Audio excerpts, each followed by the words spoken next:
No. Ok. Bueno, vamos a empezar. Ok, pues vamos a empezar. Muy buenos días. Les comento ya en un rato más, por ahí de la tarde, vamos a ya poder ver las calificaciones.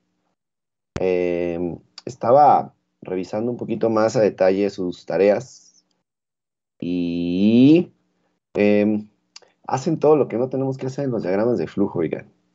Eso está mal. Yo entiendo que por ahí están ocupando ciertas herramientas, que son las que pues también están colocando, por ejemplo, los nombres de las tareas, a lo mejor un poquito más grandes, ¿no? No todas al mismo tamaño, etcétera. Pero igual ustedes le pueden ayudar colocando menos texto, porque luego me están poniendo texto demasiado extenso, que no es necesario. Cuando asignan a una variable, por ejemplo, no es necesario que ustedes pongan, asignamos el valor tal a la variable tal, se entiende en la instrucción, ¿no? Ya le pongo i es igual a la variable, o le pongo i es igual a i más más, ¿no? Y ya sé que estoy incrementando el contador. Entonces, váyanse acostumbrando a eliminar las palabras lo más que puedan, solamente dejar lo mínimo necesario para que en los diagramas no se quede demasiado extenso las formas, los cuadros, no se ven bonitas. Y después de eso, sí, ya al momento de hacer un código, bueno, ya en el código sí vamos a poder utilizar los comentarios para poder explicar qué es lo que estoy tratando de hacer con esta instrucción, etcétera. Pero al momento del diseño, esa parte podría quedar un poquito relegada para tener un poquito más de estética en el diagrama. ¿Ok? Nada más eso. Bueno, entonces al rato vamos a ver ya van a poder ver su calificación. Y vamos a empezar con el tema de hoy.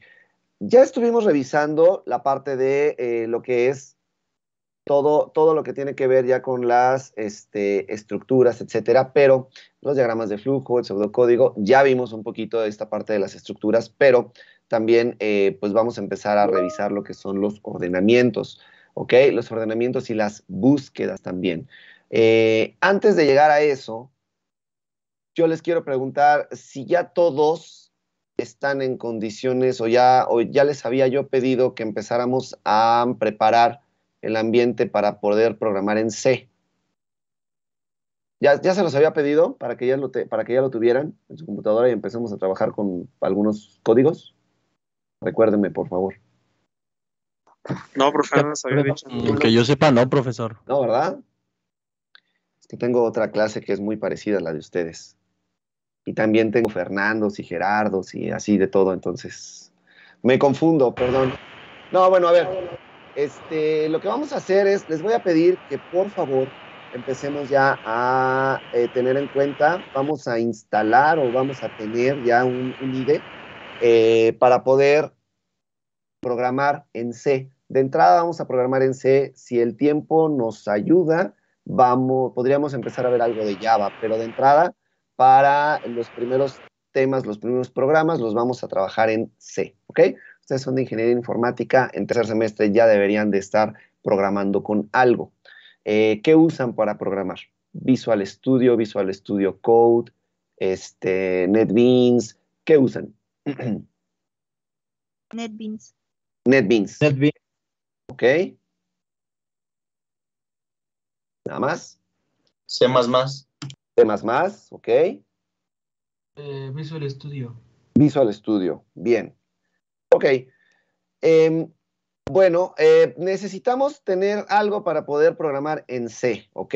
Sea Visual Studio Code. Creo que NetBeans se puede, pero hay que descargar unas extensiones. Entonces, déjenme revisarlo y les digo, en caso Bloc de notas.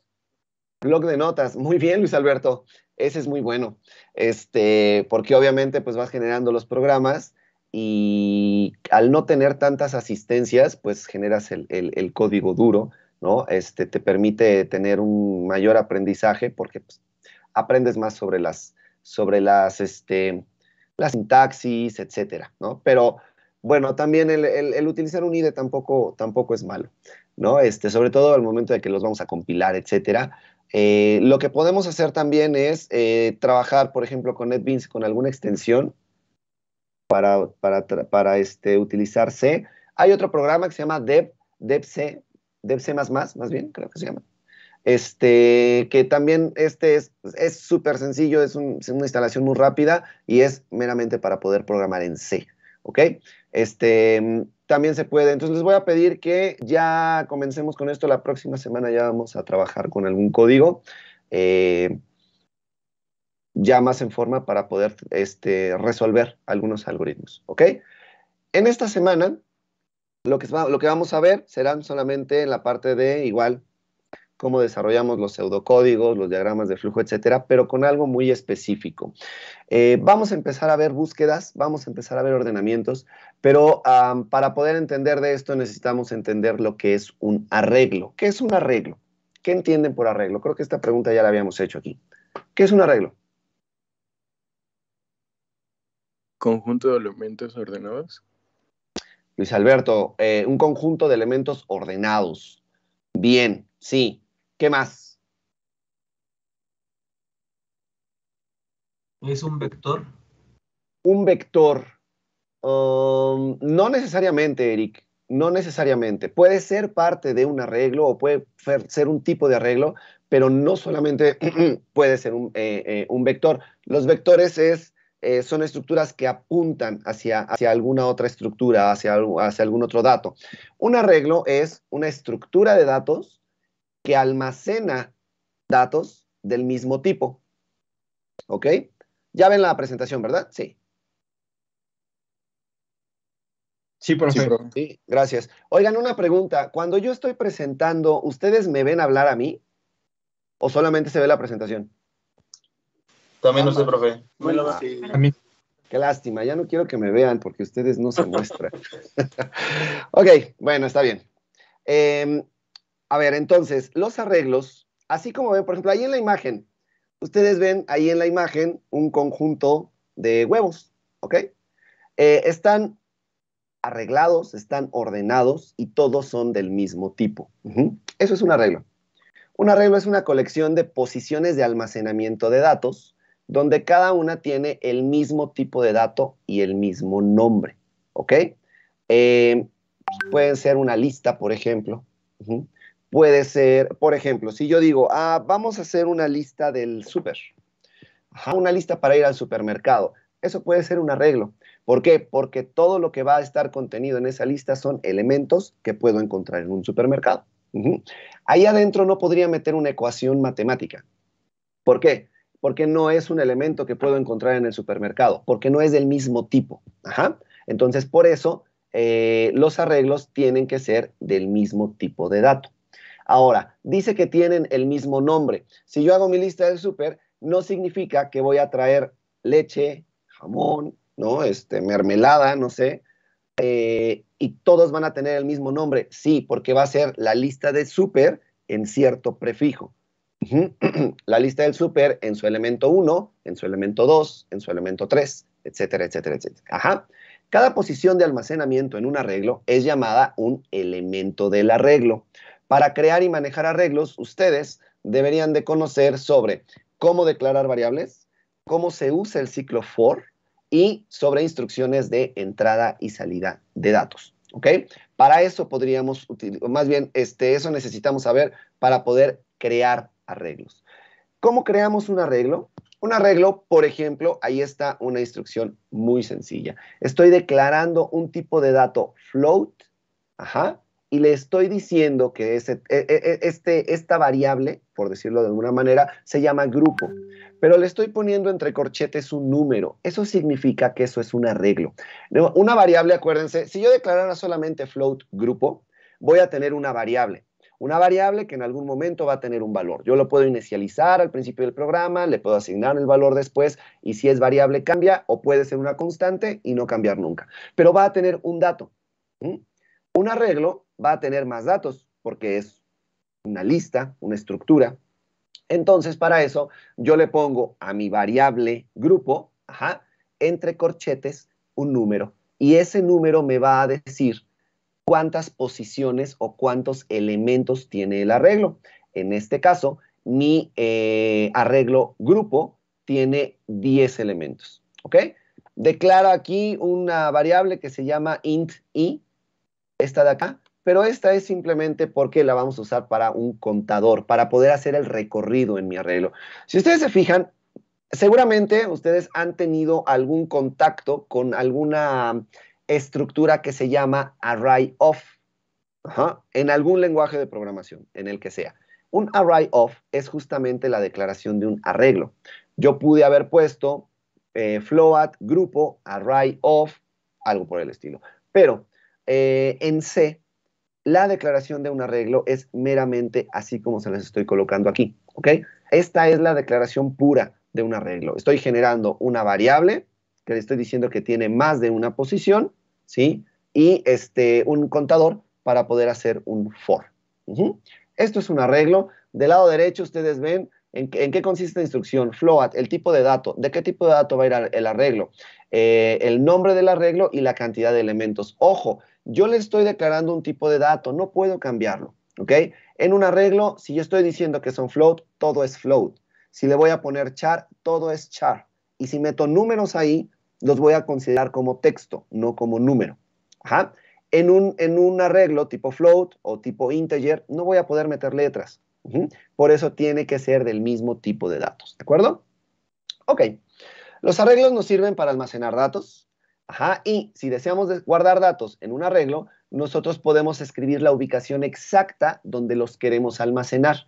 Por ejemplo, si yo quiero guardar, en este ejemplo que ustedes ven, en este recuadro en gris, aquí yo estoy manejando ceros. Quiero guardar el valor 0 en las ubicaciones o en los elementos 0, 1 y 2 del arreglo grupo. ¿Ok? Entonces, ¿qué hago?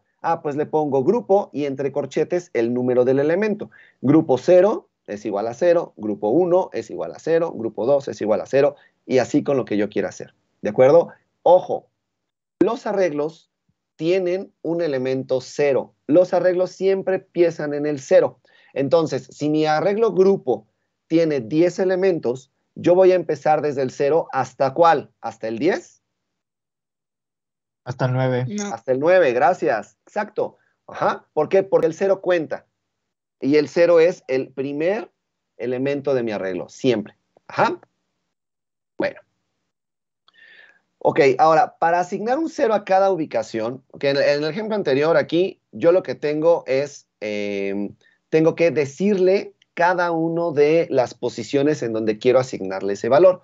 Si yo quisiera asignarle el mismo valor a todas las posiciones, entonces puedo escribir un ciclo. Y ese ciclo va a ir desde la primera hasta la última posición del arreglo. Y entonces ahí ya le voy a poner la instrucción. Entonces tengo un for, un for para que mi contador vaya desde 0, que es la posición mínima del arreglo, hasta que este contador i sea menor o igual a 9, porque es la máxima, ya dijimos, y voy a ir incrementando mi contador en 1. ¿Qué es lo que voy a hacer para cada iteración? Pues entonces a mi arreglo grupo, en su posición o en su elemento i, le voy a escribir un 0. Yo le puedo aquí escribir una variable, Puede hacer aquí una rutina para poder tomar y, a ver, usuario, introduce un número, un 8. ¿Ok? Entonces, voy en el 0, mi arreglo en su posición 0 va a ser 8. Dame otro número, un 15. Bueno, entonces ya incrementó en 1, entonces en el arreglo, en la posición 1, va a tener un 15. Y así, eso se puede ir haciendo, ¿no? Pero aquí está el for de cómo vamos a poder ir leyendo mi arreglo, ¿ok? Pongan atención porque al final viene una tarea en la que van a utilizar las estructuras para poder trabajar con este tipo de arreglos. En el siguiente ejemplo, vamos a ver un mensaje que me va a decir, le van a pedir al usuario que escriba un valor. ¿El valor cuál? El valor de la posición de mi arreglo, y ahí el usuario va a teclear el valor, ¿ok? Y ahí se va a guardar. Entonces aquí, por ejemplo, tengo el for, y voy a tener un printf. En el printf estoy pidiendo que se escriba el valor. Voy a leer el valor, que es este f, y lo voy a almacenar en mi arreglo grupo, en la posición en la que vaya mi contador, que es la i. ¿Ok? Bueno. Este es un ejemplo de un arreglo. aquí el programa es un programa para poder obtener una desviación estándar. Entonces aquí les pide cuáles son, más bien se están declarando las variables. Hay una diferencia, un cuadrado, un total, una varianza, la desviación estándar como tal. Y aquí tengo el for. Ajá, es un arreglo de 10 posiciones que se va incrementando de uno en uno en la lectura. Voy a tener una diferencia que es el valor, este de acá, el valor de mi arreglo menos la media. ¿Qué es la media? Pues seguramente es otra variable que está dentro del mismo programa. Ajá. Luego genero otra instrucción que es un cuadrado. Ajá. Después hago un total, hago una suma. Y ya después aquí hago las demás operaciones que vienen, obviamente son para la fórmula de la desviación estándar, ¿no? Al final tengo que sacar la raíz cuadrada de la varianza y me va a imprimir cuál es la información. Pero bueno, aquí la idea es, noten cómo es que se deben de hacer el recorrido por un arreglo, ¿ok? Para que lo podamos entender después cómo es que lo hacemos, aunque sea en un diagrama de flujo o en un pseudocódigo, ¿ok? Bueno. ¿Se entiende lo que es un arreglo? ¿Alguna duda con los arreglos? No, profe. ¿No? ¿Todo bien? No, profe, todo bien. Perfecto. Muy bien, son ustedes muy listos, yo lo sé. Entonces vamos a ver lo que son los métodos de búsqueda, ¿ok? ¿Por qué primero vimos los arreglos? Porque obviamente, ¿dónde voy a hacer búsquedas de datos si todavía no hablamos de bases de datos? Si no hay bases de datos, una estructura muy recurrida para poder almacenar datos en un programa son los arreglos. Y los arreglos se pueden convertir en matrices cuando tienen más de una dimensión. Un arreglo puede ser un arreglo simplemente una lista de cosas, o puede ser una matriz cuando ya tenga una matriz de 2 dimensiones, es decir, que voy a tener filas y voy a tener columnas. Y bueno, también puede ser un arreglo tridimensional cuando estamos hablando de, imagínense, un cubo de Rubik, ¿no? Todos esos elementos pueden ser parte de un arreglo. Ahí es en donde vamos a poder almacenar los datos de nuestro programa, obviamente que se liberan al momento de terminar la ejecución del mismo, pero son muy útiles los arreglos cuando no tenemos una base de datos, ¿ok? Y vamos a ver cómo es que se hace una búsqueda en un arreglo y cómo se hacen ordenamientos también con los datos de los arreglos. Las búsquedas dentro de un arreglo es una de las operaciones más importantes en el procesamiento de la información, ¿ok? ¿Por qué? Pues imagínense, siempre tenemos que estar yendo, viniendo, tenemos que buscar la información, accedemos a ella, a los datos también para mostrarlos en pantalla, etcétera, ¿ok? El tipo de búsqueda la podemos clasificar como interna o externa según el lugar en el que esté almacenada la información, ¿ok? De acuerdo al lugar de la memoria en la que está almacenado, en donde están almacenados los datos, pueden ser búsquedas internas o externas. Si la tengo en mi disco duro, si la tengo en mi memoria, incluso en la memoria caché si quieren, va a ser una búsqueda interna. Pero si yo tengo que utilizar un dispositivo, un USB, un disco duro, lo que quieran, hasta algo en la nube si quieren, esa ya es una búsqueda externa.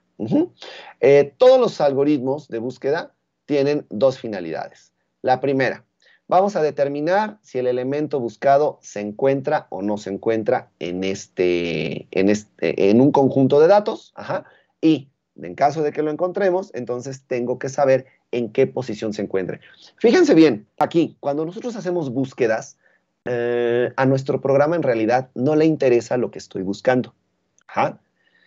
Esta es la parte del lenguaje de bajo nivel y la diferencia con nuestros lenguajes. Si yo a ustedes les digo, oye, estoy buscando un folder que dice tal, pues voy a buscar un folder que tenga esa información o que tenga ese título.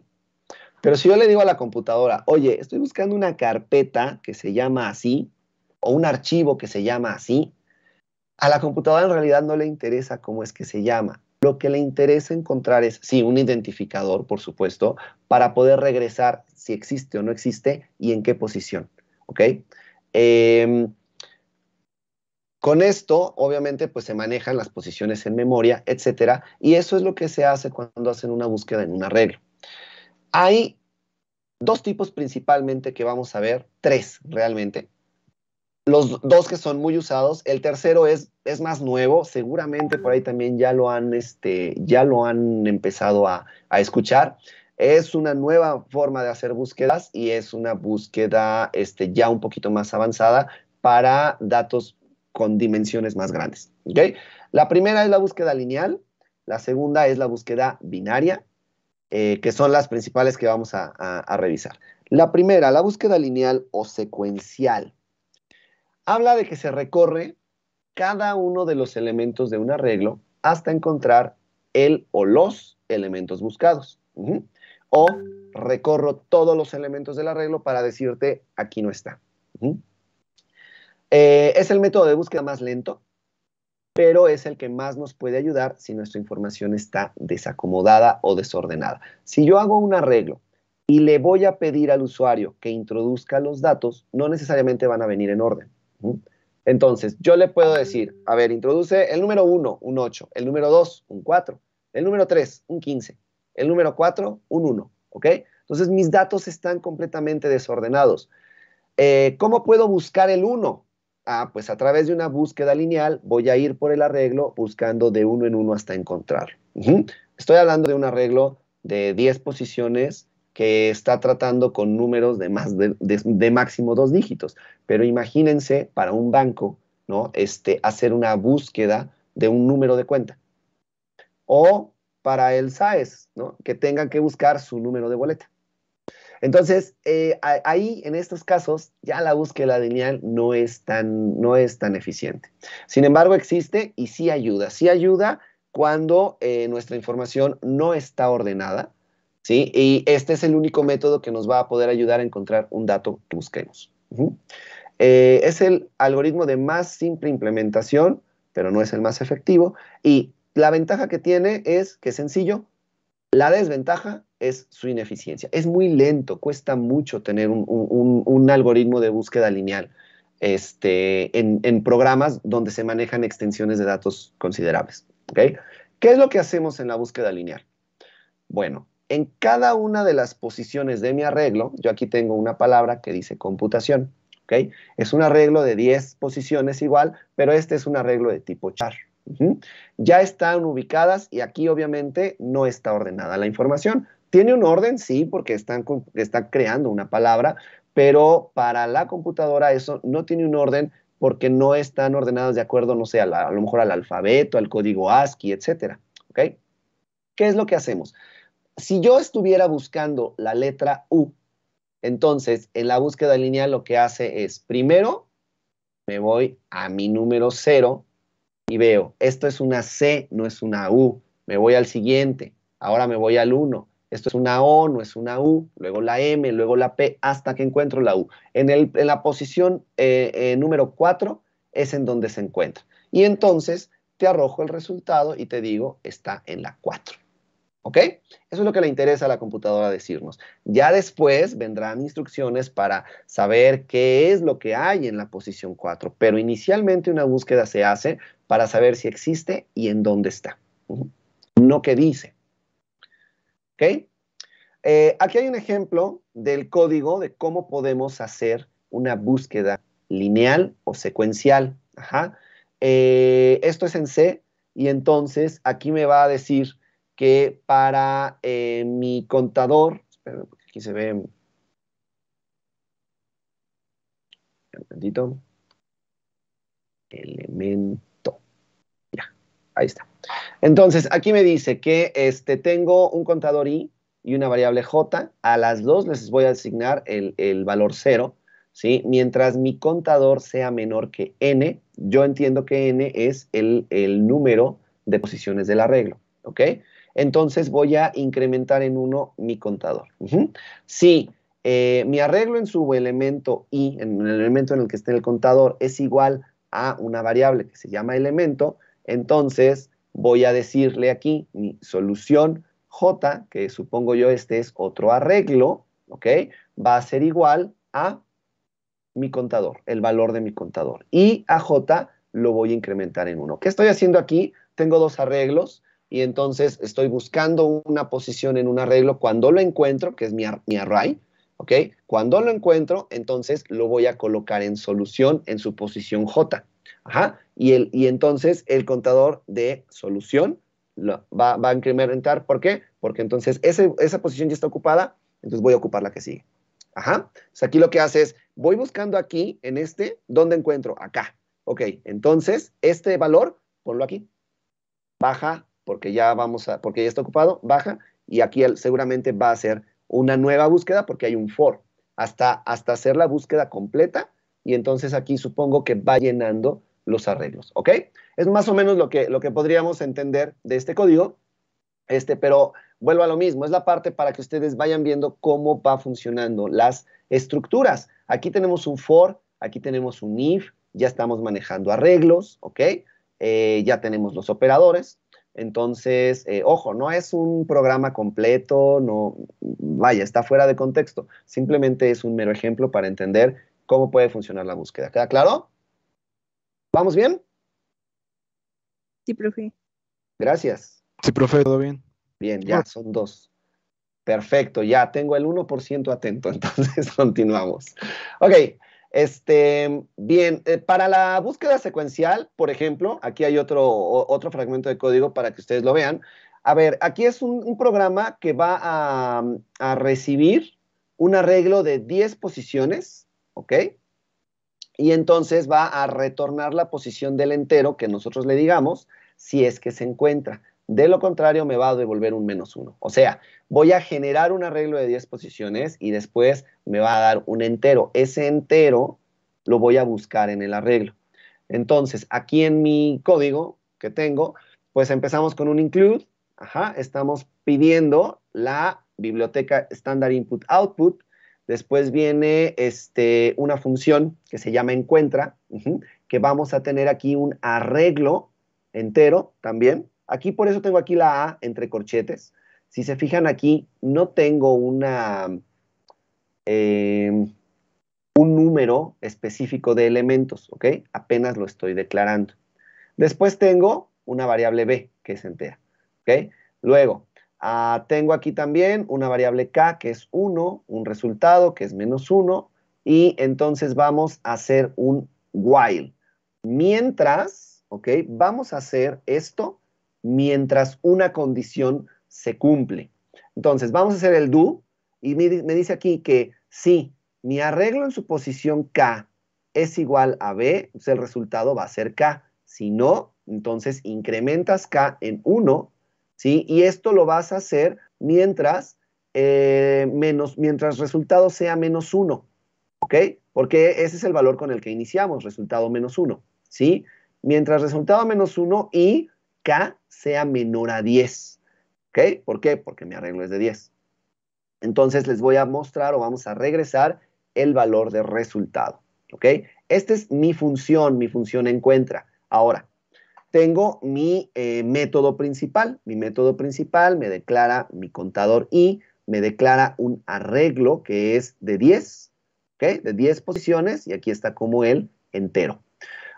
Tengo el for aquí para mi contador igual a 0 mientras sea menor a 10, y entonces vamos a incrementar en 1. Este es el for. ¿Qué voy a hacer? Voy a leer un dato, voy a leer el valor o el elemento del arreglo, ¿sí? Voy a leer el elemento del arreglo X en la posición de mi contador I, ¿ok?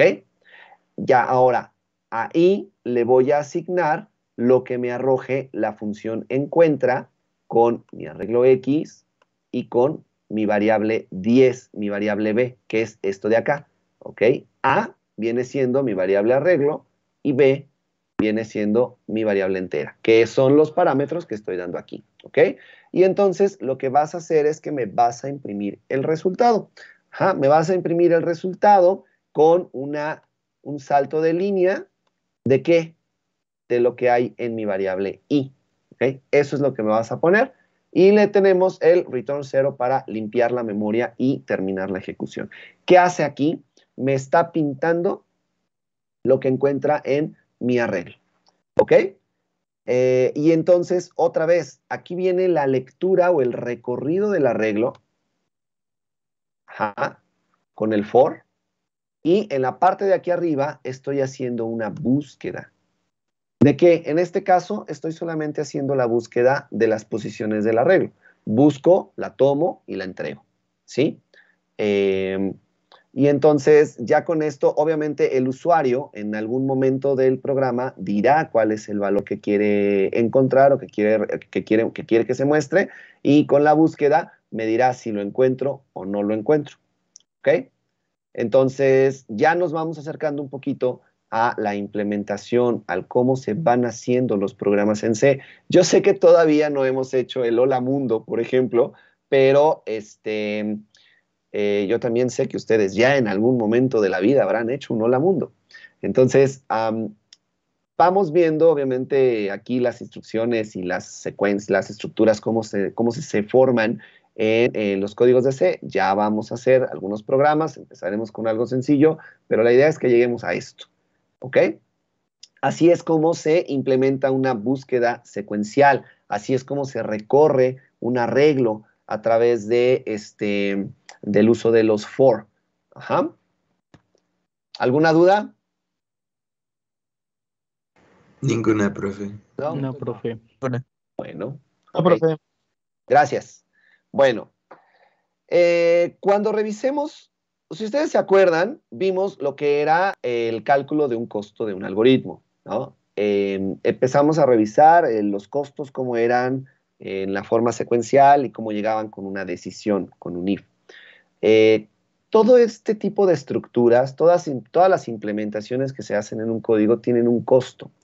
Y ese costo que veíamos en los algoritmos, llegamos a tener un cálculo que se hace a través de algunas fórmulas matemáticas para saber qué me conviene más, qué tanto me cuesta en sentido de recursos, en sentido de tiempo también, de procesamiento, el implementar esta solución u otra.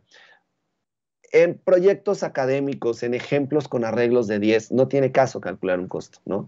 Pero ya cuando estamos hablando de sistemas corporativos, por supuesto que tiene sentido saber si una operación me va a resultar más fácil. Imagínense una nómina, un sistema de nómina de 15,000 empleados.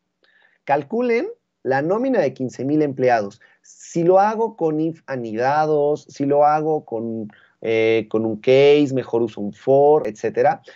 Obviamente que todo eso cuesta. Y cuando estamos hablando de 15,000 empleados, podríamos pensar que el cálculo de una nómina podría tardar horas. Genero la nómina y hay un error.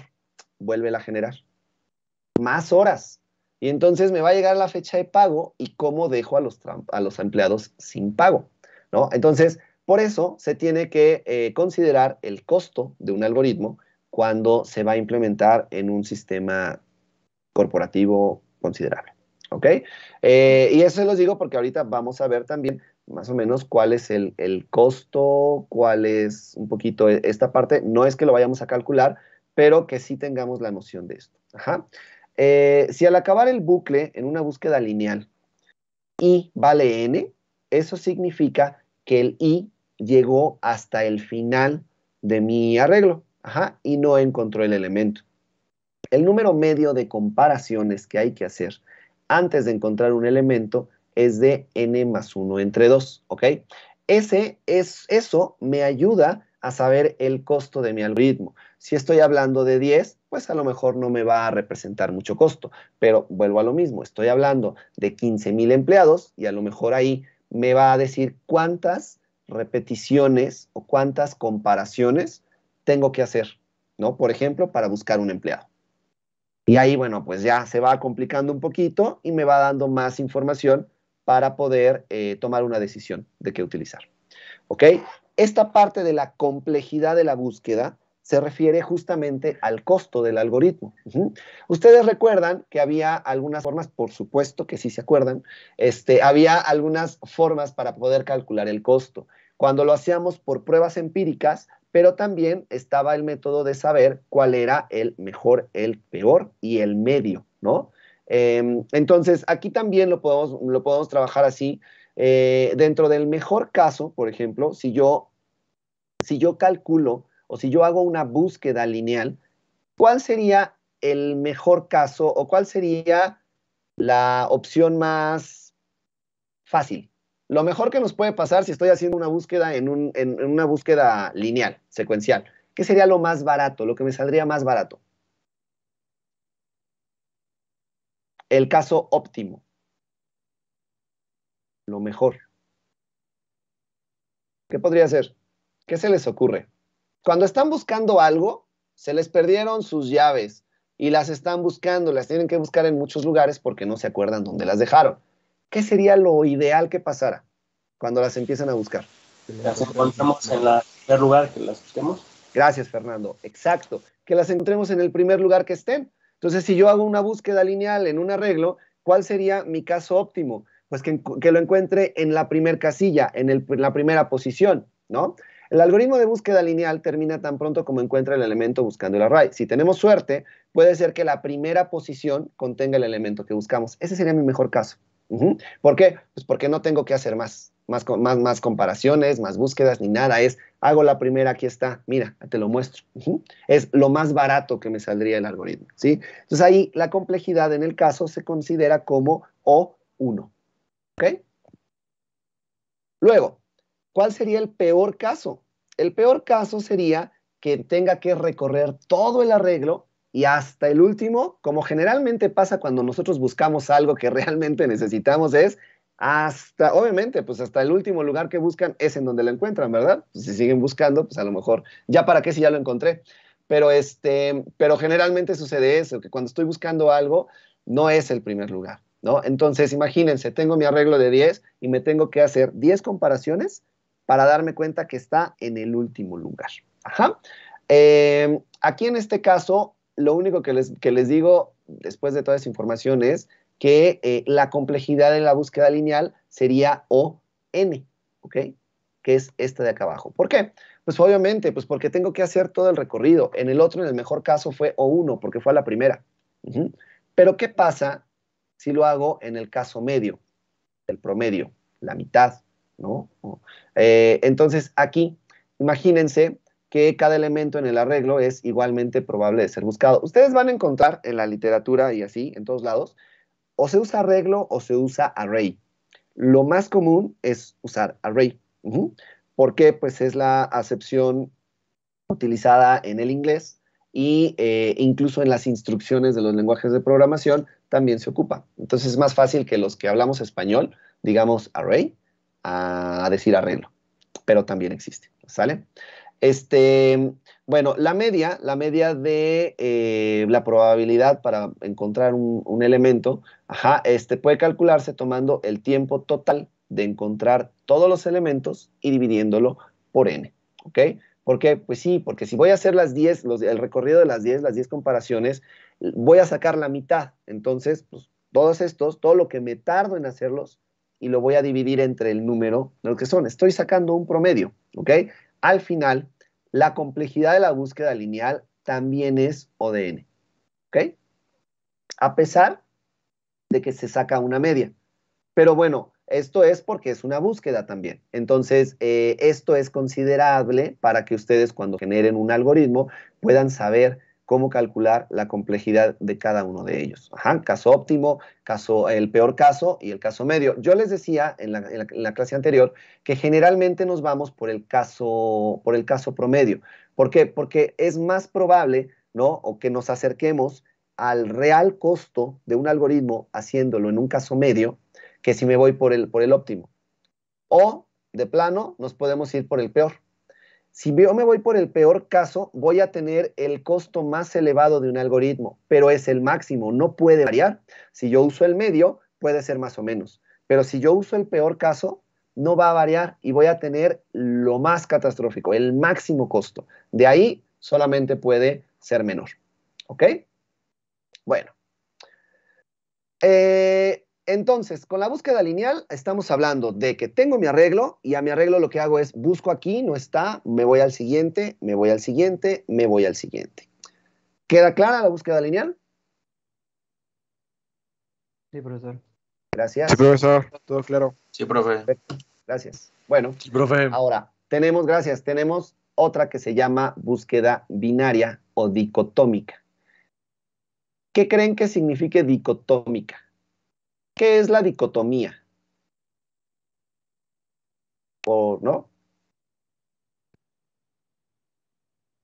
En algún lugar, en alguna lectura, en alguna canción, en algún chiste, alguien, ustedes hayan escuchado la palabra dicotomía. ¿Qué La verdad, significará? profe. ¿No?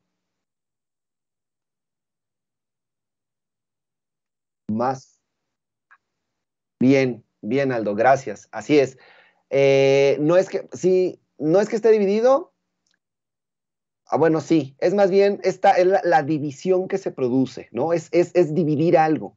Esto es una dicotomía. Las ramas de los árboles, por ejemplo, se dice cuando son dicotómicas, es porque pues, está la rama y entonces se divide en dos, ¿no?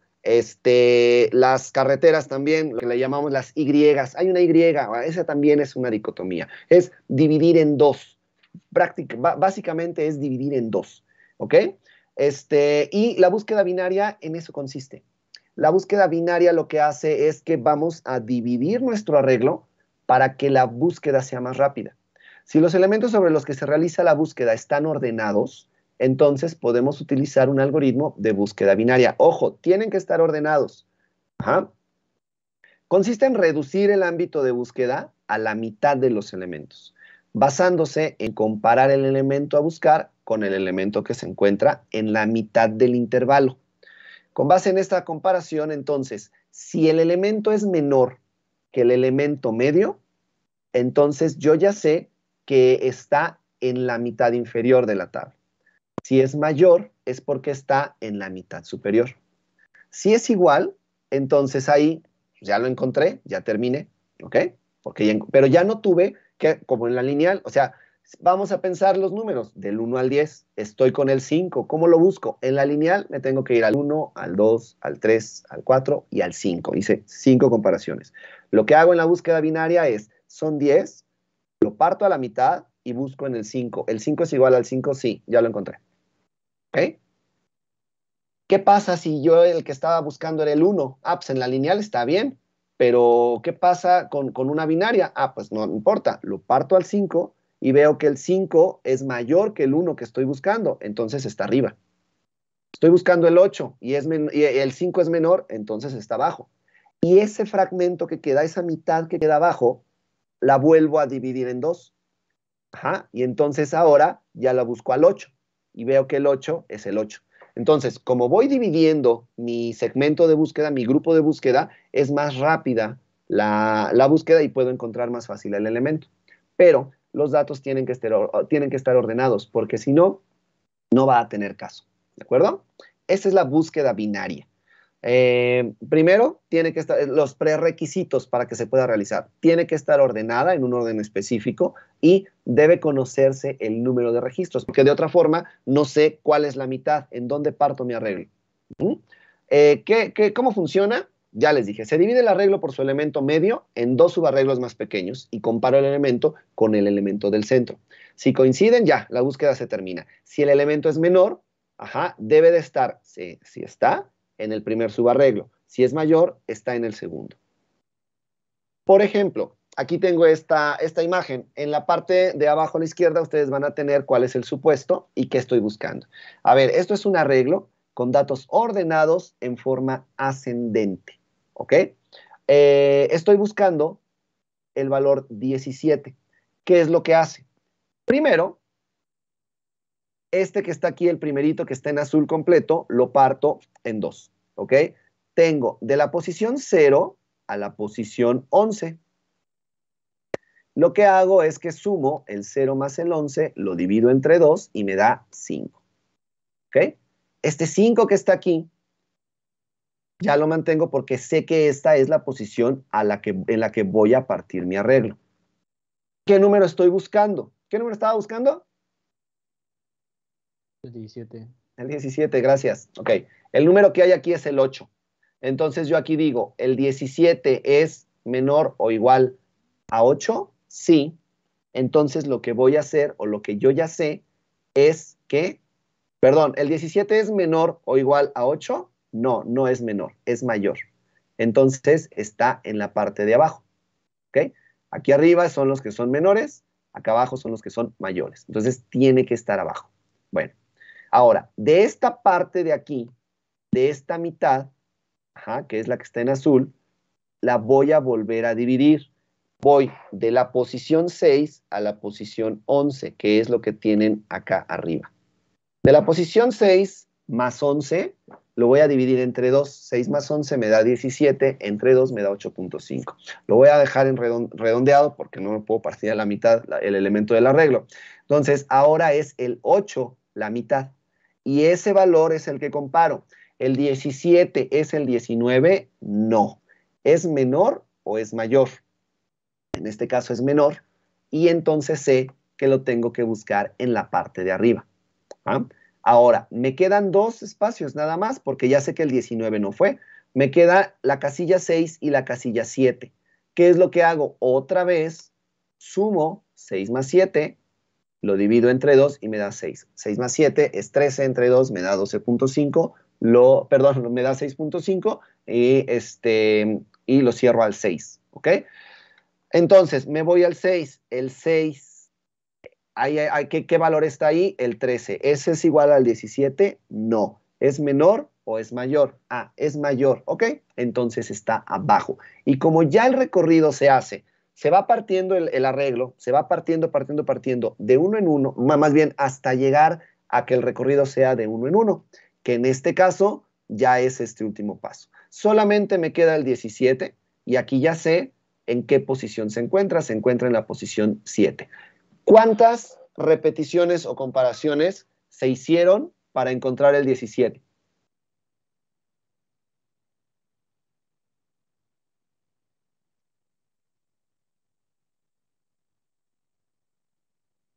¿4? 4. Gracias. Se hicieron 4 comparaciones solamente. Así como está el arreglo, en la lineal, ¿cuántas comparaciones hubiera tenido que hacer para encontrar el 17? 7. 7. ¿7 u 8?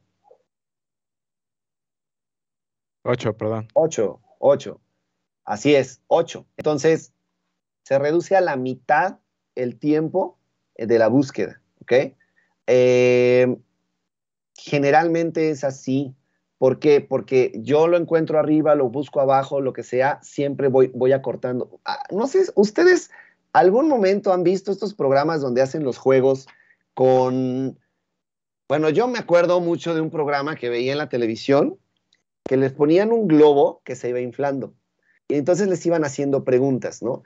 ¿Cuál es la población de la Ciudad de México, por ejemplo, ¿no? Y entonces uno tenía que ir diciendo números. Esa parte, ese ejercicio a mí me parece un muy, muy buen ejemplo de cómo funciona esta búsqueda binaria. Porque yo puedo decir 20 millones más, ¿no? Pero yo ya no digo 21 millones porque está muy cerca. Entonces me voy a un dato más arriba y puedo decir 40 millones. Ajá. Y si yo te digo más, ya sé que entre 20 y 40 millones no es más de 40, pero ya no estuve recorriendo de uno en uno, ¿ok? Al final voy cerrando hasta el punto donde digo, bueno, son 60 millones, menos, sé que es de entre 40 y 60. ¿Qué hago? ¿Ustedes qué harían? De 40 al 60, ¿qué hacen? ¿Me voy al 41 o me voy al 50? Pues me voy al 50, porque esa es la mitad, y entonces lo reduzco. Entonces ya digo 50 y ya sé si es más o menos. ¿Por qué? Porque tengo un globo con harina que se está inflando y que me va a estallar en la cara. Entonces, lo que quiero es que esto sea más rápido. ¿De acuerdo? Entonces, la búsqueda binaria a eso me ayuda, a que esto sea más rápido. Pero ojo, tiene que estar ordenado la información en el arreglo. ¿Ok? Este es el ejemplo de cómo funciona la búsqueda binaria. Yo espero que quede claro. Aquí está cómo se hace la implementación en código, ¿ok? Solamente esta parte del recuadro que ustedes ven aquí, en donde me dice, bueno, voy a tener un contador que es 0, una variable j, que va a ser el tamaño de mi arreglo menos 1. ¿Por qué? Pues porque estoy haciendo comparaciones, ¿ok? También trabaja con un while. Voy a hacer un do, while, y entonces aquí tengo cómo es que funciona mi variable k, que va a ser el contador más el tamaño en el que voy, en la lectura en la que va. Entonces, esto lo voy a dividir entre 2, ¿ok? Ahora, si la posición o este valor que está acá arriba, este es como lo que hicimos acá. Como esto que estábamos haciendo aquí arriba. Ajá. Por ejemplo, si mi vector es de 11, eso lo hacen aquí. ¿Sí? J es 0, tamaño va a ser 11 menos 1, va a ser 10. Y entonces, mi variable K va a ser ahorita 0 más 10 entre 2, me da 5. Entonces, el elemento 5 de mi vector lo voy a comparar con mi variable B, que seguramente es el número que se está buscando. Y a partir de ahí, yo ya sé, primero, mi contador, ya es un número mayor, ¿ok? Ya se incrementa. Y luego voy a preguntar otra vez si esto es mayor, etcétera, y entonces lo que voy a hacer es que el elemento de mi arreglo lo voy a reducir en 1. Ajá. Y esto lo voy a hacer ¿hasta cuándo? Hasta que mi contador sea mientras mi contador sea menor o igual a J. Cuando llegue a ser igual o a ser mayor, entonces hasta ahí se detiene. ¿Qué significa? Que no se encontró. Si tuve que llegar a esto. ¿Ok? Entonces, esto que se hace aquí en el recuadro rojo es justamente lo que estuvimos haciendo en esta forma como a modo de prueba de escritorio. ¿Ok? Bueno. Complejidad. También tiene complejidad, la búsqueda binaria, obviamente. Sí, seguramente en costo va a ser menor que la búsqueda lineal, pero tienen que estar ordenadas, ¿ok? Y también tiene una complejidad.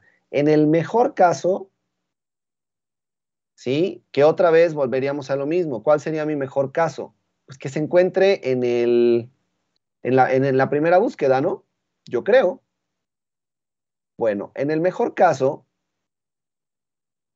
la búsqueda podría toparse con el elemento en el primer punto medio, requiriéndose solamente una comparación. En el peor de los casos,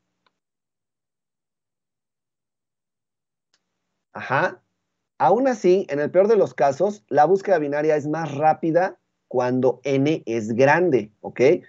No importa los datos que tengan, como todo se va dividiendo, lo vamos haciendo a la mitad, siempre va a ir cerrándolo mucho más rápido que la lineal. ¿Sí? El algoritmo de búsqueda binaria va disminuyendo el número de elementos sobre el cual realizar la búsqueda a la mitad. Así, entonces, lo que se busca, o más bien lo que se tendría como complejidad, como costo, sería el logaritmo del total de los elementos, o de las divisiones más bien, que se harían para poder encontrar nuestro dato o nuestro elemento del arreglo que contenga el dato. ¿Ok? Dice aquí, logaritmo de n, divisiones, es el número máximo de veces que se puede reducir a la mitad la cantidad de registros a considerar hasta que solo se tenga un elemento. Y sería el costo de mi algoritmo. ¿Ok? ¿Cuánto me va a costar realizar esta búsqueda binaria? Bueno, el logaritmo del tamaño de el logaritmo del tamaño de mi arreglo. Ese es el número de divisiones que se van a hacer. Y eso es lo que me va a costar. ¿Ok? Bueno.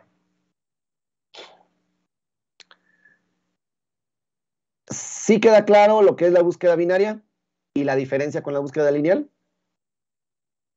¿A alguien no le quedó claro? ¿Alguien tiene Todo alguna claro, duda? profe. ¿Todo claro, profe. Todo bien, profe. Todo bien, profe. Bueno, gracias.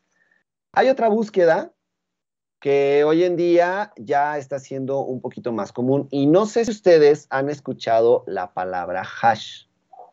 La palabra hash, obviamente en temas de informática, no vayan a irse por la papa hash.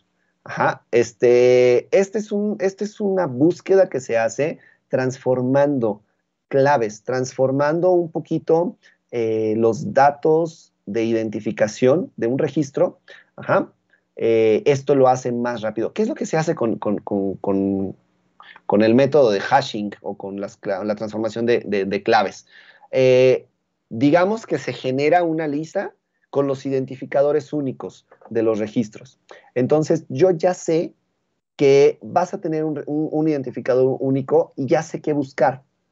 Entonces, ya no tengo que estar haciendo una búsqueda sobre los elementos de mi arreglo, sino lo hago directamente en una búsqueda que está indexada Indexada significa que ya tiene un método de búsqueda rápida, y entonces eso va a eficientar mi búsqueda.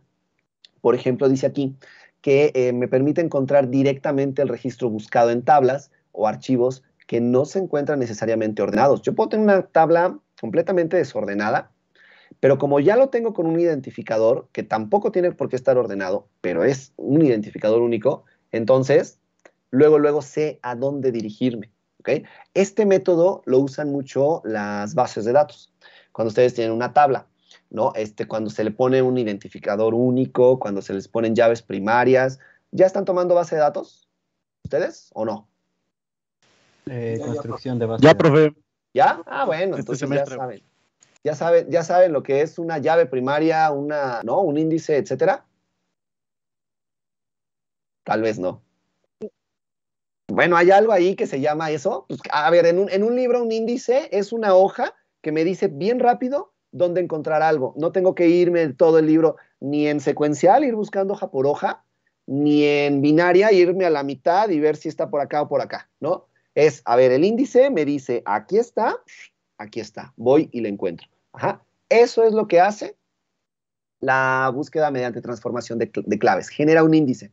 Las bases de datos, las tablas, generalmente tienen índices, tienen llaves primarias, tienen estos recursos para poder hacer búsquedas más rápidas. Imagínense si tuvieran que estar haciendo las búsquedas binarias o las búsquedas lineales. No acabas, ¿no? Vuelvo a lo mismo. Un sistema que tienen búsquedas de las nóminas de 15,000, los bancos que tienen usuarios de millones de usuarios, etcétera.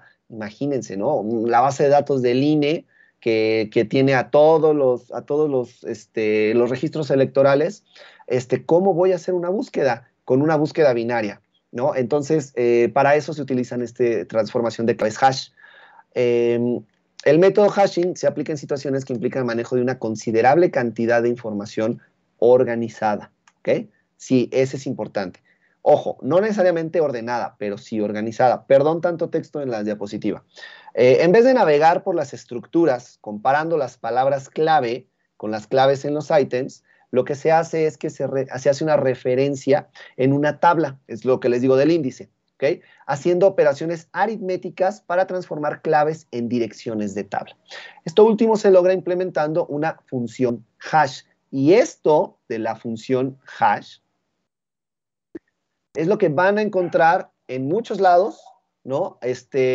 Con respecto a cómo hacemos un ordenamiento más eficiente. Bueno, las funciones hash son las que nos sirven para esto. No las vamos a ver a fondo, solamente es para que sepan que existe este tipo de búsqueda también y que no se queden con la idea de que en una base de datos tan compleja o tan extensa vamos a utilizar algo lineal o algo binario. No funciona así, ¿ok? Hashing provee una manera de usar una razonable cantidad de memoria y tiempo y lograr un balance entre los dos extremos mencionados. Esto va en función de los recursos con los que se cuenta en un ordenador, en un equipo de cómputo, ¿ok? Mientras más memoria, mientras más procesamiento tenga en mi computadora, voy a poder hacer el hashing mucho más efectivo, ¿sí? ¿Por qué? Porque se ocupa la memoria, porque se ocupa el procesamiento. No es que yo le delimito el tamaño de mi arreglo, yo no sé cuánto mide mi base de datos, pero como voy a hacer un índice, voy a ocupar la mayor cantidad de memoria posible. Y con esto lo hago mucho más rápido que si le reduzco la memoria, ¿ok? Entonces, en particular podemos lograr un balance ajustando el tamaño de la tabla sin necesidad de reescribir código o cambiar algoritmos. Ajá. Si llego a ver que la búsqueda o las operaciones con mi tabla son muy lentas, entonces lo que hago es modifico un poco la tabla. Mi algoritmo y mi programa ya está listo. A lo mejor mi base de datos es donde tengo que mover las cosas. Ajá. Eso es el hashing. Y aquí les enseño, por ejemplo, cómo funciona la parte del en una base de datos más o menos real, ¿no? Miren, por ejemplo, el código que se le asigna a un estudiante de una universidad está formado por la inicial del nombre, la inicial del apellido y el número del carnet, ¿no? En el caso de ustedes, por ejemplo, es simplemente un número de boleta que a lo mejor trae el año de ingreso, la clave de la escuela y un identificador. Entonces, se forman de diferentes maneras. Aquí intervienen letras. algunos de ustedes cuando empezaron el primer semestre también tenían una preboleta, tenían un PP o un PE con un código, con un número, ¿no? Bueno, pues así imagínense, así se forman lo que son el número de asignación de un estudiante en una universidad, ¿ok? El espacio de llaves, en este caso, tiene un tamaño de 1.458 millones. Imagínense, hay una combinación de 1.458 millones de registros posibles. Ajá. Ahora, lo que se hace aquí, lo que pueden hacer aquí, bueno, esta parte de aquí es, estoy calculando que son 27 letras de una inicial, 27 de la otra y todo lo demás, ¿ok? ¿Qué es lo que hacen aquí? Bueno, estamos hablando de una facultad de ingeniería, donde hay 3.000 estudiantes, ¿sí? Sus códigos están distribuidos de manera no uniforme sobre dicho espacio de llaves. Ajá, dicho espacio, o sea, tengo un espacio de 1.458 millones de registros y en esos tengo alojados mis 3.000 estudiantes, pero no están en una posición uniforme, es decir, puedo tener espacios en blanco. Ajá. La función de hashing debería ser tal que al código de un estudiante le asociara una dirección en el espacio físico de representación de la información, o sea, en la memoria. Ajá. Una posible función para este caso sería sumar todos los dígitos del carnet y multiplicar este resultado por el código ASCII de las iniciales. Esto es un ejemplo, ¿ok? Las funciones hash, ustedes las crean. Ustedes pueden decidir cómo generar esta clave. Ajá. Entonces aquí una propuesta sería esa, ¿no? Sumo todos los dígitos del carnet, multiplico ese resultado por el código ASCII de las iniciales y luego a le voy a aplicar una función. Ajá. Esta función de módulo n, es decir, le voy a aplicar mod 3000, ajá, lo voy a dividir entre 3000 y me va a dar un número. Ese número me va a resultar entre 0 y 2999. ¿Ok? Entonces, con esto, yo ya tendría con dos ejemplos. Miren, que es BD 9113-984, le hago toda la operación y me queda 680. Otro que es CM 9113-578, le aplico la función y me queda 1406.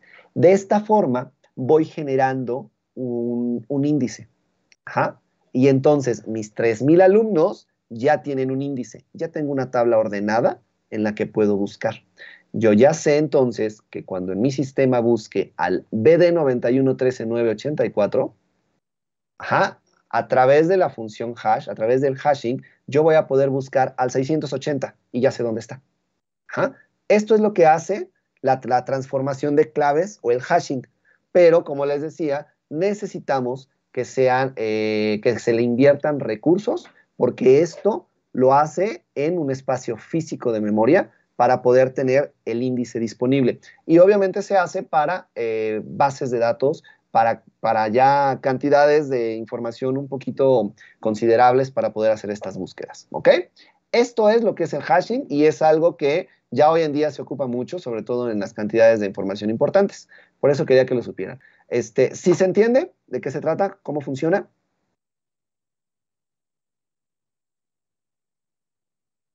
Sí, profe. Gracias, Carla. Sí, profe. Sí, sí. Ok, espero que sí. Bien.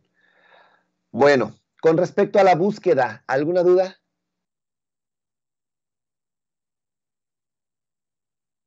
Exacto, muy bien, Aldo. Así es, por eso usamos el hashtag. ¿Qué pasa cuando tú en Instagram buscas algo por hashtag? Pones el hashtag y el texto que estás buscando. Son las etiquetas que se hacen ¿para qué? Pues para hacer búsquedas rápidas. ¿Por qué a mi post, por qué a sus publicaciones le ponen hashtag? ¿Para qué se las ponen? ¿Nomás porque sí? Pues, para alcanzar una audiencia más grande. Ah, exacto, Carlos. Muchas gracias. ¿Por qué? ¿Por qué puedo alcanzar una audiencia más grande con un hashtag? Pues por si alguien busca algo con ese hashtag, pues eventualmente encontrará tu foto o lo que hayas subido. Probablemente me encuentre, ¿no? Aldo, ¿ibas a decir algo? Casi lo mismo, ok. Bien, exacto. A ver, nosotros usamos hashtag, que al final de cuentas es una etiqueta, y ese hashtag lo que hace es me incluye en un grupo de publicaciones, y cuando alguien busque esa publicación con ese hashtag, me va a encontrar. Sería mucho más difícil que me encuentre si yo no coloco ese hashtag. Entonces, por eso se llama hashtag. Tag en inglés significa etiqueta. ¿Okay? Y por eso es un hashtag. Es para poderme encontrar más rápido. Y así funciona el hashing en todo lo que son los bases de datos, ¿no? Aldo, muchas gracias por el ejemplo. ¿Sale? Espero que haya haya quedado mucho más claro con lo que nos preguntó Aldo. Muy bien. Ok, entonces, ahora vamos a ver la parte de, perdón, otra pregunta con respecto a las búsquedas. Búsqueda lineal, búsqueda binaria, búsqueda con hashing. Ok. No, profe, todavía. Supongo que no. Bien, gracias. Ahora, ordenamiento. Vamos a ver lo que es el ordenamiento. Ya sé cómo buscar en un arreglo y una de las búsquedas, que es la binaria, me pide que la información esté ordenada. Si yo no la tengo ordenada, me tendría que ir a la lineal. Pero como la lineal me cuesta mucho en cuestión de tiempo, de procesamiento y todo, ¿cómo podría yo hacerle para así utilizar la binaria ordenando mi arreglo? ¿Cómo hago un ordenamiento de un arreglo? Bueno, hay tres formas de hacer el ordenamiento. Por inserción, por selección o por burbuja. Hay más, ¿ok? Hay más, igual. Vamos a ver tres. 4 realmente. Hay un algoritmo interesante que también les quiero mostrar. Pero bueno, principalmente son estas. El ordenamiento por inserción, ¿sí? ¿Qué es lo que hace? Es un ordenamiento que hace comparaciones, ¿sí? Y aquí lo que hacemos es que vamos a tener en realidad dos arreglos. Vamos a tener un arreglo ordenado y otro arreglo que es el que va a tener nuestros datos sin ordenar. Entonces, lo que vamos a hacer es, voy a buscar el arreglo, voy a buscar la posición y lo voy a insertar en el que va ordenado. ¿Ok? Dice aquí, funciona insertando un elemento en su posición correcta. Este algoritmo es eficiente para conjuntos de datos pequeños, pero no es adecuado para conjuntos de datos grandes. ¿Por qué? Porque para empezar tengo que tener una réplica. Tengo que generar o duplicar lo que me cuesta esto en memoria, lo tengo que duplicar. ¿Ok? Entonces, pequeños no pasa nada, pero vuelvo a lo mismo. Imagínense este ejemplo de los 3,000 estudiantes, tengo que tener ahora 2 arreglos de 3,000 posiciones, ¿no? Entonces, es un poquito más costoso. Este algoritmo de ordenamiento por inserción también tiene una complejidad, también tiene un costo. En el caso medio, aquí vuelvo a lo mismo, ¿no? Que es el promedio, la mitad, es como el que más se ocuparía. ¿Cómo se representa? Pues se representa como una O. La O es de n, o sea, del tamaño de mi arreglo, al cuadrado. Ese es el costo del caso medio de un ordenamiento por inserción. El peor de los casos también, en caso de que el costo sea el más grave, acaba siendo lo mismo, ¿sí?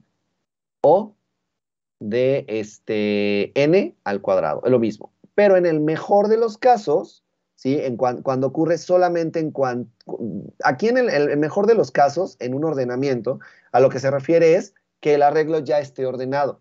Aquí ya no estoy buscando nada. Entonces, el mejor de los casos es que mi arreglo ya esté ordenado. El peor de los casos es que esté completamente a la inversa y que tenga que ordenar todos, absolutamente todos los tenga que mover, todos los elementos. Y el caso medio es como que, pues ahí había unos que estaban bien, otros que estaban mal, etcétera, ¿ok? En el mejor de los casos, entonces, esto se representa como O por n, ¿ok? Solamente 1.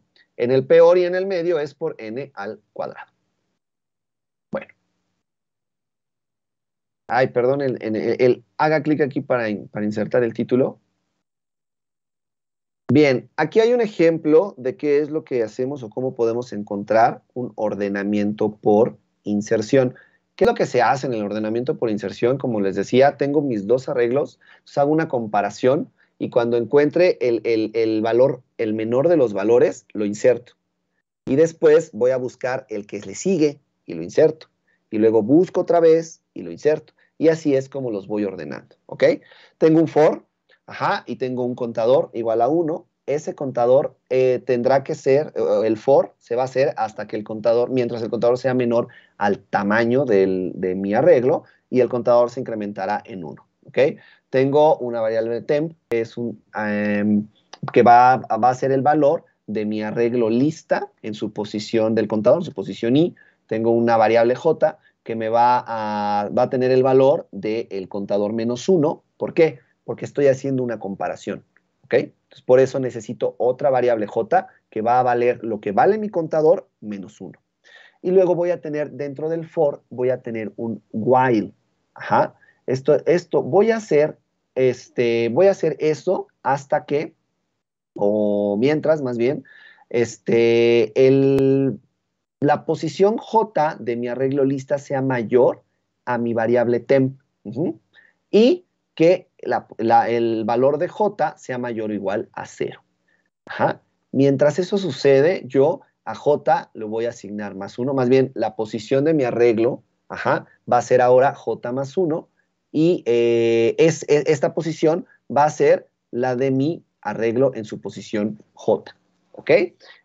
A j le voy a quitar un valor, o sea, lo voy a decrementar en 1, ¿sí? Y ahora mi arreglo lista en su posición j más 1 va a ser igual al valor de mi variable temp que está acá arriba. ¿Ok?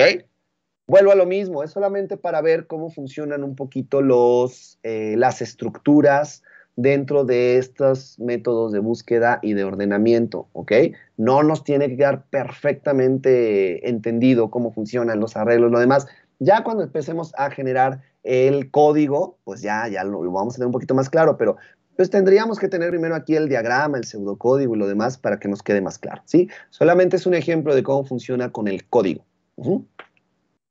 Bueno, ese es el de inserción. Entonces, tengo mis dos arreglos, voy buscando, encuentro, a ver, comparo este con este, es menor. Ok, y entonces lo inserto. Este otro también, y entonces este no, entonces no lo inserto. Y así voy buscando cuáles son los menores, y conforme vaya encontrando el menor, lo voy insertando en el otro.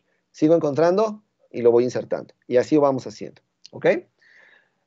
Ahora, el ordenamiento por selección.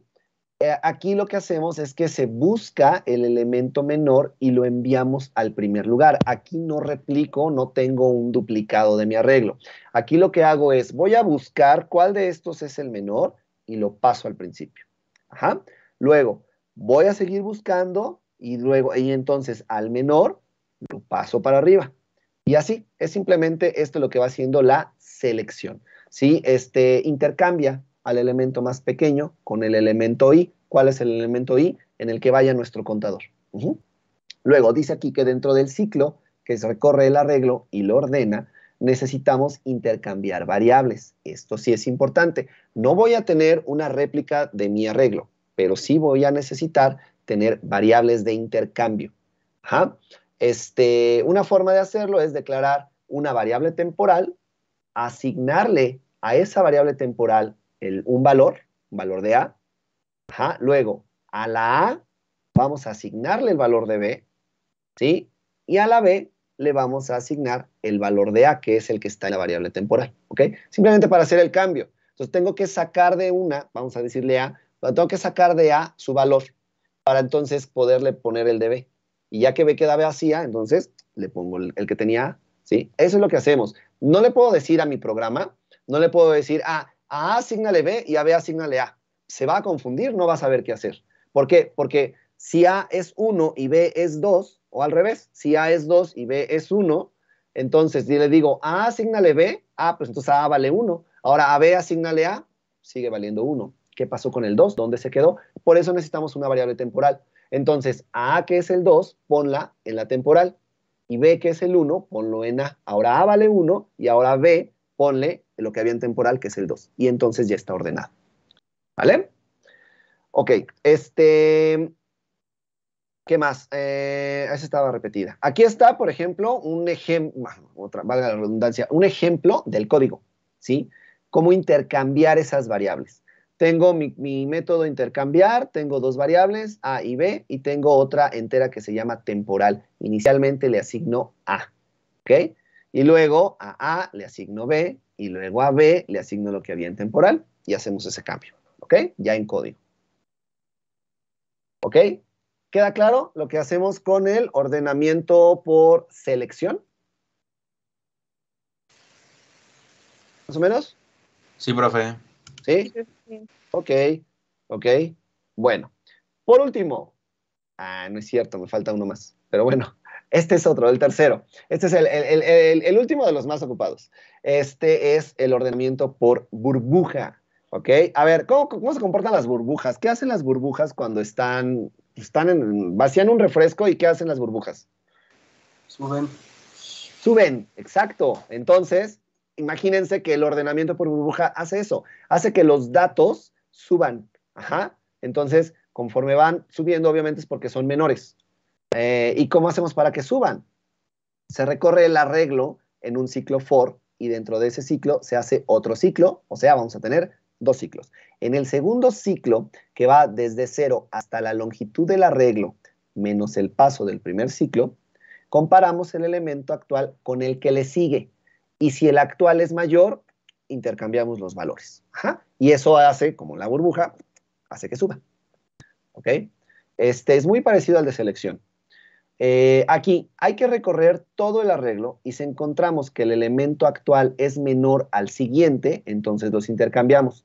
Es importante hacer el recorrido hasta la longitud menos 1 para que cuando lleguemos al penúltimo elemento, entonces ya podamos hacer el incremento en 1 y lleguemos al final del arreglo. Si yo hago el recorrido hasta el final, entonces cuando haga el incremento, porque acuérdense que tengo 2 ciclos, cuando tenga el otro incremento, entonces salgo de los límites del arreglo y me va a marcar un error. ¿Ok? Por eso es importante que sea la longitud del arreglo menos 1. Y este recorrido se tiene que hacer el número de veces como número de elementos tengo en el arreglo. ¿Ok? Hay que hacer todo este recorrido específicamente n veces, en donde n es la longitud del arreglo. Ajá. No puedo hacerlo solamente una vez. Aquí ya está, ya lo ordené. Tengo que hacerlo por completo, porque puede que el 1 esté hasta abajo. Entonces, yo no puedo ordenar el 1 con el que le seguía. Por ejemplo, vamos a pensar que yo tengo el 2 arriba y luego el 1. Ajá, entonces, cuando hago hasta abajo y cuando tengo esta comparación, ya, lo cambio. Pero ¿qué pasa? Todavía tengo que hacer que estos lleguen hasta arriba. Entonces, por eso se tiene que hacer durante el número de veces, más bien, como la longitud de mi arreglo. Por aquí tengo un ejemplo. Ajá. Un ejemplo sencillo de un ordenamiento por burbuja. Ajá, tengo mi iteración i igual a 0. Mi contador es igual a 0. Tengo 3, 2, 4 y 1. Ajá. Entonces, tomo el primero. Vamos a sacar el primero que es 1. Aquí j es igual a 3. ¿Ok? Porque acuérdense que esto es 0, 1, 2 y 3. ¿Ok? Entonces, tengo el 3. Tengo el 3 y voy a tomar el siguiente. El 1, que está en mi posición 3, comparado con 4, ¿ok? ¿Es mayor 4 que 1? Sí. Entonces hago el cambio. Ahora, a J le van a quitar 1 y me va a decir, ahora el 2. El 2, perdón, lo que hay en la posición 2 es el 1. El 1 comparado con el 2, ¿es mayor el 2? Sí. Cambio. ¿Ok? Ya llegué hasta acá. Ahora mi contador J vale 1, porque pues ya estoy en la posición 1 del arreglo. ¿Qué valor hay ahí? Un 1, ¿ok? Y vuelvo a preguntar si el 1 es, más bien, comparado con el 3, ¿el 1 es mayor o es mayor el 3? Es mayor el 3, entonces lo cambio. Y el 1 ya queda ordenado, ¿ok? Ya está en la posición en la que tiene que quedar. Ahora, esto es mi iteración 0, ¿ok? Mi contador i vale 0. Entonces, si se fijan, tengo 2 ciclos, como decía. Voy a tener mi primer ciclo, que va a ser el ciclo que me va a llevar por el número de valores o el número de posiciones que tiene mi arreglo, que es el i. Mi contador que va a ir incrementando. Y tengo otro ciclo en donde voy a tomar cada uno de los valores y los voy a recorrer tantas veces como necesite para hacerlos llegar hasta su lugar que corresponda. Y eso es con un contador que es J, que este contador va al revés de I, este va en decremento, ¿ok? Ahora, ya tengo ordenado mi primer número, pero todavía no acaba. Por eso les dice que tienen que hacer el número de iteraciones tantas como número de elementos tiene mi arreglo. Ahora, yo me voy a la siguiente iteración. Ahora I vale 1 y tengo los valores como los dejé aquí. 1, 3, 2, 4, 1, 3, 2, 4. Vuelvo a empezar con J en 3. ¿Ok? Este valor con el valor anterior, este 4 con el 2, ¿es mayor el 4 que el 2? Sí. Entonces, ya no lo cambio. Ahora J vale 2. Ajá. Este valor que está aquí en J2, que casualmente es el 2, lo comparo con el 3. ¿Es mayor el 3 que el 2? Sí. Entonces lo cambio. Y entonces ya me queda ordenado el 1, el 2, el 3 y el 4 en automático. ¿Ok? Por el orden que se dio. Podría ser que el 4 hubiera sido el que esté hasta adelante y tendríamos que hacer pues, seguramente otra iteración más. ¿Qué pasa aquí?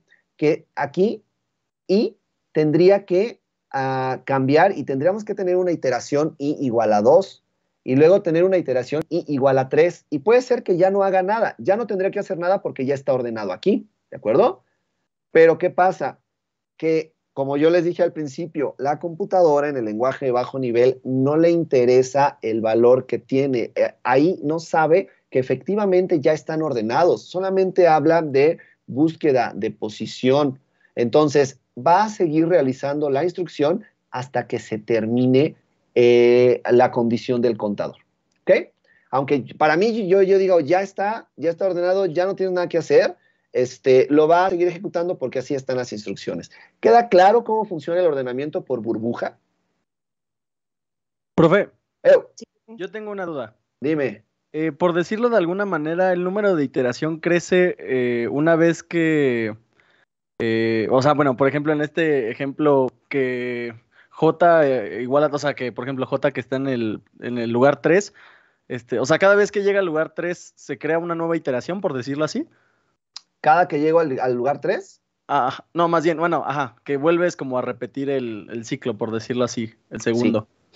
Ok, sí, perfecto. Sí, ¿por qué? Porque yo tengo que empezar con, por ejemplo, aquí estoy con el 0, ¿sí? Luego acá me voy si te fijas aquí, cambia ahí, pero J no cambia. Cuando vuelvo a empezar la iteración, vuelvo a poner J en el último lugar.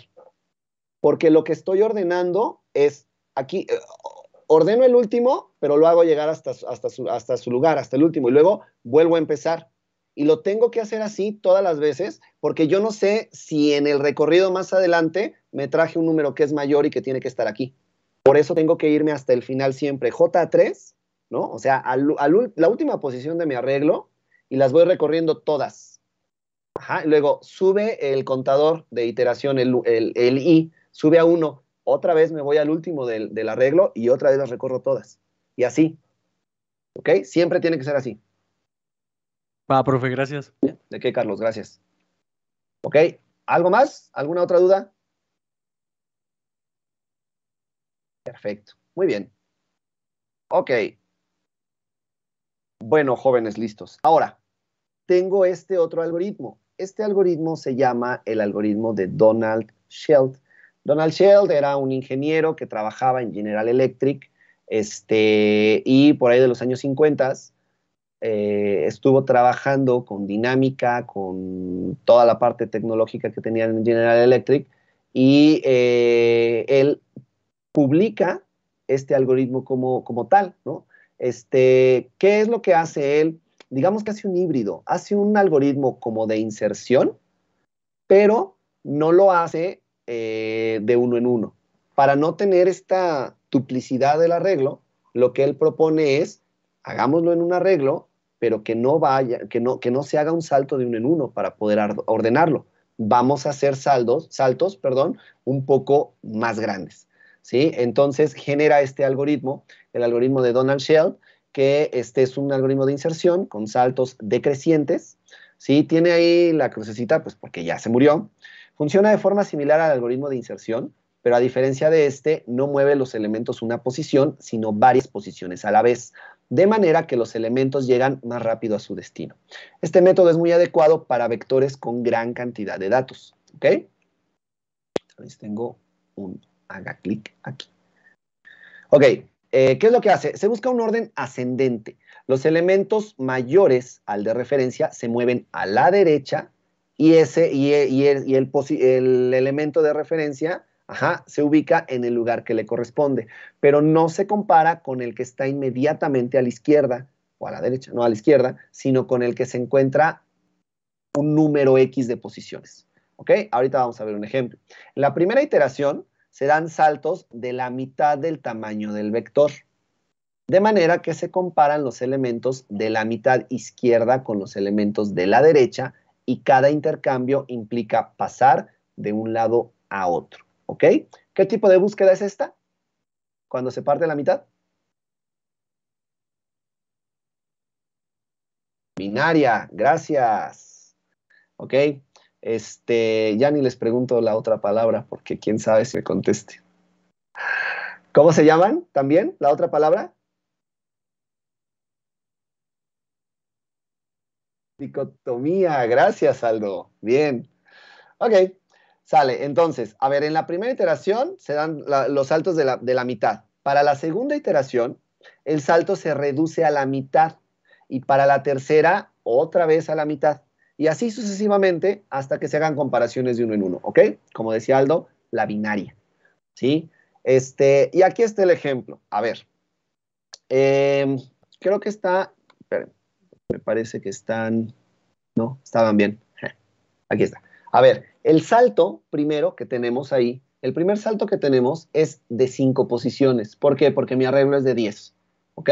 Mi arreglo es de 10 posiciones y entonces el salto que van a dar va a ser de la mitad. ¿Y qué hago? Mi número 17, otra vez, que está en la primera posición, va a compararse con 5 posiciones más, no con el 13 que está aquí, ¿ok? Entonces me voy a ir hasta acá para comparar el 17 con el 3. Luego voy a comparar el 13 con el 7 que está acá. Y así me voy a ir con mi primera mitad de la izquierda, va a ir comparándose con su equivalente en la siguiente mitad de la derecha. Y aquí está, por ejemplo, la tabla de comparación. A ver, lo que hay en mi primera posición es mayor que lo que hay en la posición 6, es decir, el 17 es mayor que el 3, sí, entonces los cambio. ¿Ok?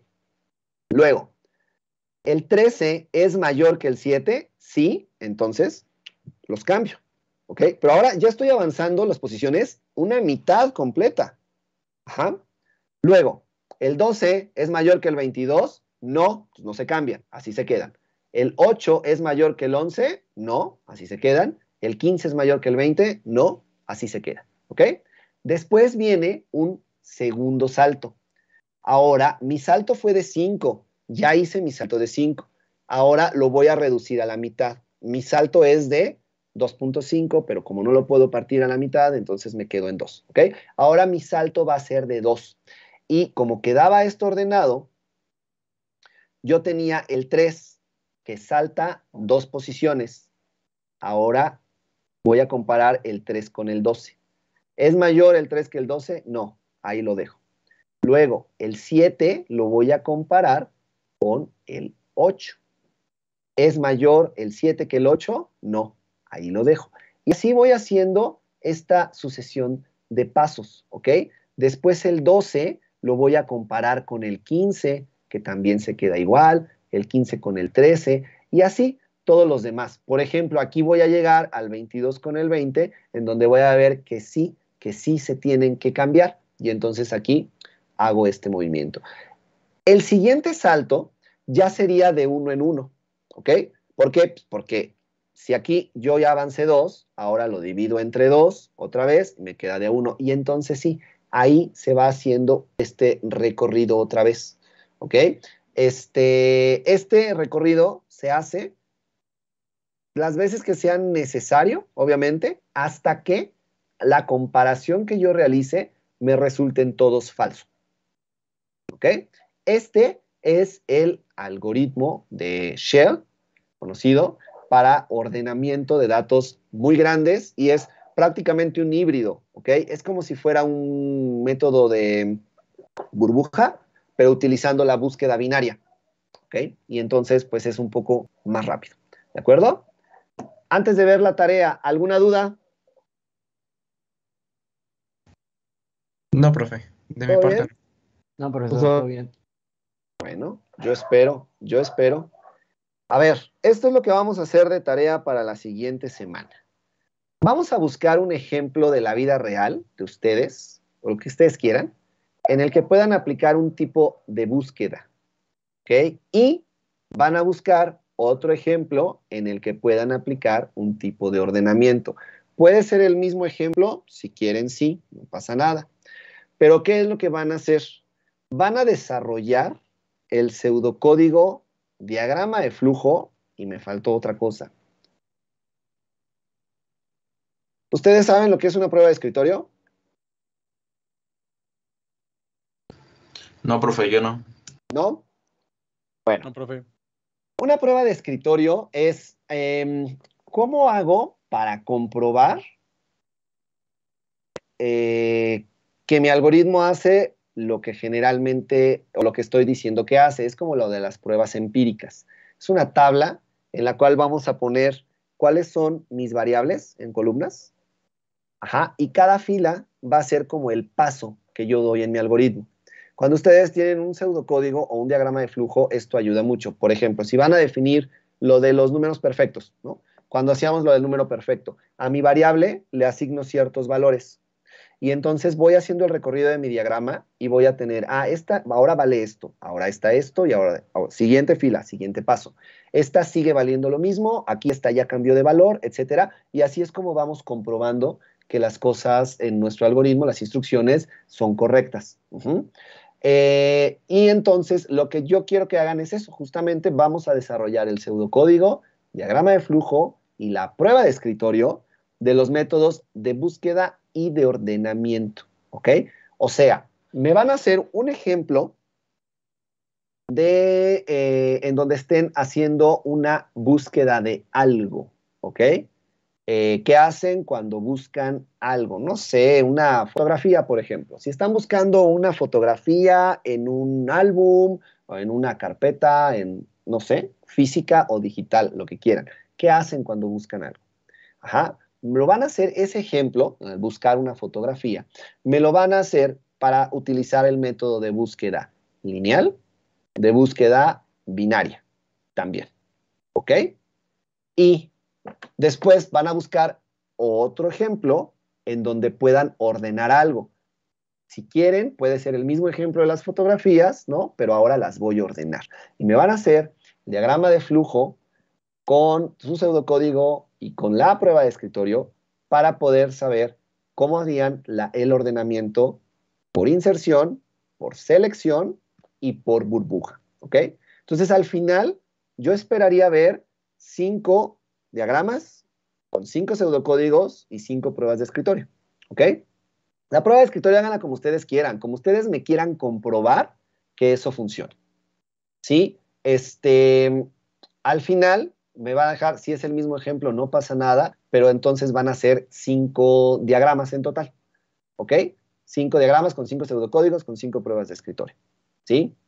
Y aquí la intención es, vamos empezando a utilizar las estructuras necesarias. Aquí en la presentación ya tienen un poquito de cómo es el for, etcétera, etcétera. Ya lo debimos haber visto, ya lo debimos de entender conforme a la parte del diagrama de flujo. El pseudocódigo, pues sabemos que no tiene como tal un estándar, ¿no? Entonces ustedes lo pueden representar. Ya lo han hecho, ya lo hicieron con los ejemplos que hicimos al principio, con lo de los números perfectos. Entonces aquí ya nada más es saber que lo que se está haciendo es para un ordenamiento o una búsqueda. ¿Queda claro lo que tenemos que hacer? Sí, profe. Sí, profe. Sí, profe. Sí, profe. Ok. Sí, profesor. Bueno, yo sé que algunos están utilizando ya algunas herramientas, flowchart, no sé, las que estén usando, está bien. Recuerden nada más, por favor, lo de los textos en los diagramas y pues nada, si tienen alguna duda, me avisan en el chat para poderlo resolver. Ahorita subo la presentación y abro la tarea para que me la puedan entregar si la tendrían que hacer el jueves, me la pueden entregar el domingo para que yo alcance a darle una revisadita a algo y que el martes la platiquemos. ¿De acuerdo? De acuerdo, Sí, profe. Bueno, Sí. sale pues. Si no tienen dudas o comentarios, nos vemos en la próxima semana entonces y cualquier duda estamos en el chat. ¿Sale? Cuídense mucho, por favor, jóvenes. Tengan buen día. Gracias, Gracias, profe, Mucho. igualmente, cuídese. Hasta luego. Gracias, profe, igualmente. Cuídense. Al rato las calificaciones. También para que las profe. chequen. ¿Vale? ¿Sacamos ya todos, no, profe? No. Ni modo. No. Sale pues. Cuídense mucho. Bye. Bye. Sí.